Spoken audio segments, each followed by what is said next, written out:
Shri KV Sumesh.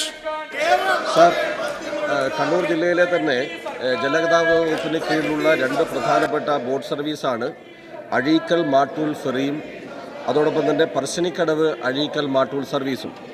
Sir, ഇത് സാമ്പത്തികമായിട്ടും നല്ല ലാഭമുള്ള, ഒരുപാട് ജനങ്ങൾ നന്നായി ആശ്രയിക്കുന്ന തീർത്ഥാടന കേന്ദ്രമായ പറശ്ശിനിക്കടവിലേക്ക് പോകാൻ, അഴീക്കൽകാർ മാട്ടൂൽ പഴയങ്ങാടി ഭാഗങ്ങളിലേക്ക് പോകാൻ, അതുപോലെ മാട്ടൂൽ ഭാഗത്തുള്ളവർക്ക് കണ്ണൂർ ഭാഗങ്ങളിലേക്ക് വരാൻ എല്ലാം വളരെ ഫലപ്രദമായി ജനങ്ങൾ ഉപയോഗിക്കുന്ന പ്രധാനപ്പെട്ട രണ്ട് ബോട്ട് സർവീസാണ്.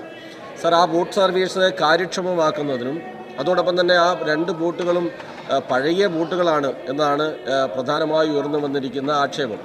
ബഹുമാനപ്പെട്ട ഗതാഗത വകുപ്പ് മന്ത്രി ശ്രീ ഗണേഷ് കുമാർ അദ്ദേഹത്തിൻ്റെ ശ്രദ്ധയിലേക്ക് ഈ കാര്യം പെടുത്തുകയും ആവശ്യമായ നടപടികൾ സ്വീകരിച്ച് ഈ ലാഭകരമായ ഈ ബോട്ട് സർവീസിനെ കാര്യക്ഷമമാക്കുന്നതിനും പഴയ ബോട്ടുകൾ മാറ്റുന്നതിനും ആവശ്യമായ നടപടികൾ സ്വീകരിക്കണമെന്നാണ് സാർ ഈ സബ്മിഷനിലൂടെ ഞാൻ ഉന്നയിക്കുന്നത്. ബഹുമാനപ്പെട്ട ഗതാഗത വകുപ്പ് മന്ത്രി.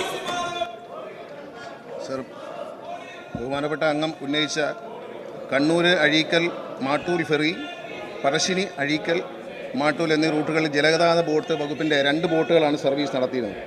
ഈ രണ്ട് ബോട്ടുകൾ മേജറായിട്ടുള്ള റിപ്പയറിന് വേണ്ടി കയറ്റിയിരിക്കുകയാണ്. അതിൻ്റെ ഒരു അപകടാവസ്ഥ ഉണ്ടായിരുന്നു. അതിൻ്റെ റിപ്പയർ പൂർത്തിയായി. ഒരു ബോട്ട് അടിയന്തരമായി അഴീക്കൽ മാട്ടൂർ ഫെറി സർവീസായിട്ട് ഉടൻ തന്നെ തുടങ്ങും. പുതിയതായി ഡീസൽ ബോട്ടുകൾ പകരം സോളാർ ബോട്ടുകൾ സർവീസായി ഉപയോഗിക്കാനുള്ള നടപടി ജലഗതാഗത വകുപ്പ് സ്വീകരിച്ചിട്ടുണ്ട്.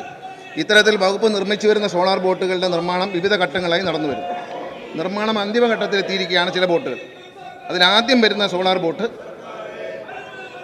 പറശ്ശിനി സ്റ്റേഷനിലേക്ക് നൽകും.